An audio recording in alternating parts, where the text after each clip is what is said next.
So Pluto is moving out of bounds. Everybody's making a really big deal about it. We're going to talk about preparation of underworld protection. There's a lot of narrative circling around what Pluto out of bounds is going to do, what it means, all that stuff, okay? We're not here to talk about that. We're here to make sure that everybody can be taken care of and that you know your chart pretty well so that you are good to go. Should it be any kind of show that isn't what you want, right? Okay, so what you're going to do, pull out your chart.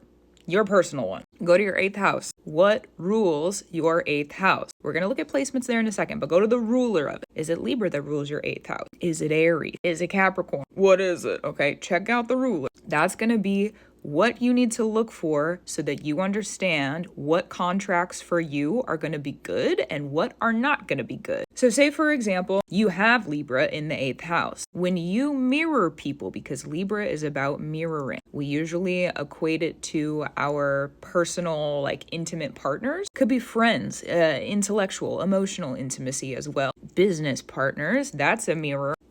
Okay, mirrors. So take that sign and what it is, what's the energy of it for Libra mirrors. You could look at also what part of the body that sign rules. Now you're going to be with that tool of that sign. Again, Libra mirrors, go check out yours for specifics. We're going to use Libra as an example. If you are in a mirror with someone and you realize, oh, I would never wear those earrings. I don't care that that sounds really surface level. If you know that you would never wear those earrings, it's a little tiny detail that probably you should pay attention to. If you think that you might want to be in some kind of exchange of a relationship with that person, could be a business exchange, could be an emotional exchange. There are so many different ways that those exchanges show up. And because it's the underworld, they are sneaky, okay? And because it's the underworld and they're sneaky, we don't always know everything that's going to come out and what we're going to be forced to harvest. I laugh, it's not that funny. What we're going to be forced to harvest at the end of the contract and or during the contract that's going on. So if you're looking at that ruler, congrats, you just figured out the area to study to make sure that your contracts are safe. Go back and look at other exchanges that you've had. Intimate partners is going to be like the biggest space that you can look at to help you understand, because it's the most kind of extreme sort of harvest that we have with people when we're sharing our entire selves and like everything about us. So you could go study those, but you could also study like different sorts of contractual exchanges. You've shared food with people, that's going to be really Virgo related. Just equate it to, you know, that part of the chart. Go look at those other exchanges that you've had and learn what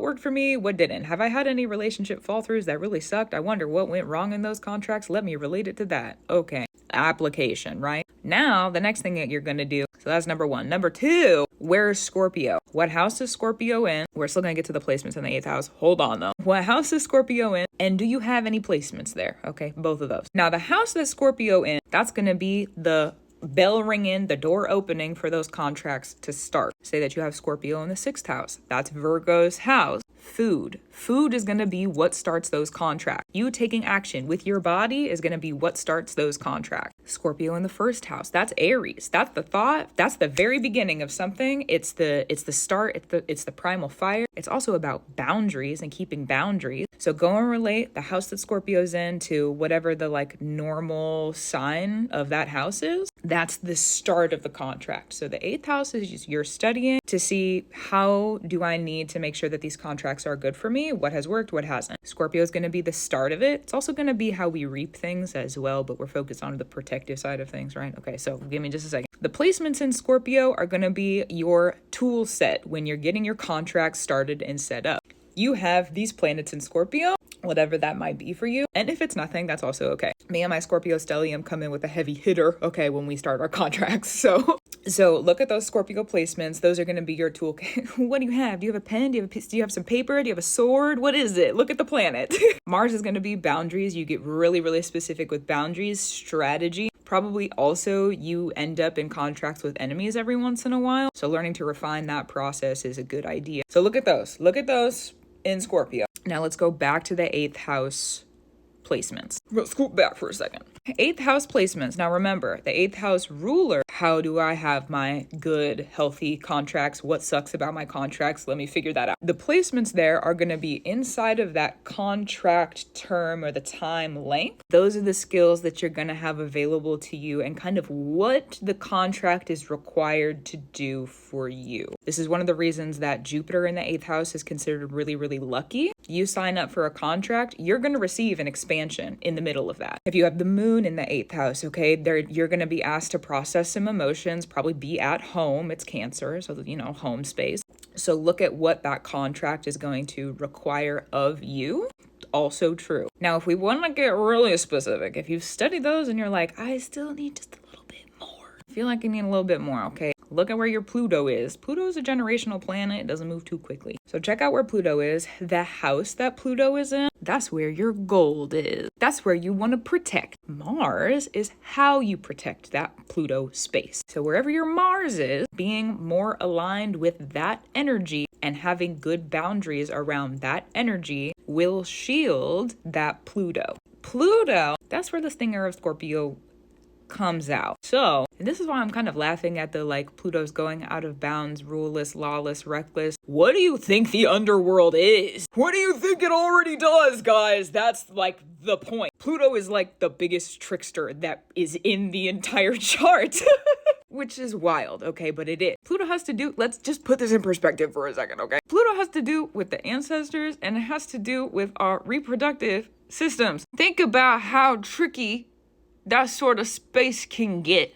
Okay, so just, perspective. But going back to the fundamentals, not to put anybody under attack, okay, just it makes me laugh as someone who is a Scorpio who is ruled by Saturn when people get uppity about Scorpio and Saturn, because it's just my life. But anyways, moving on.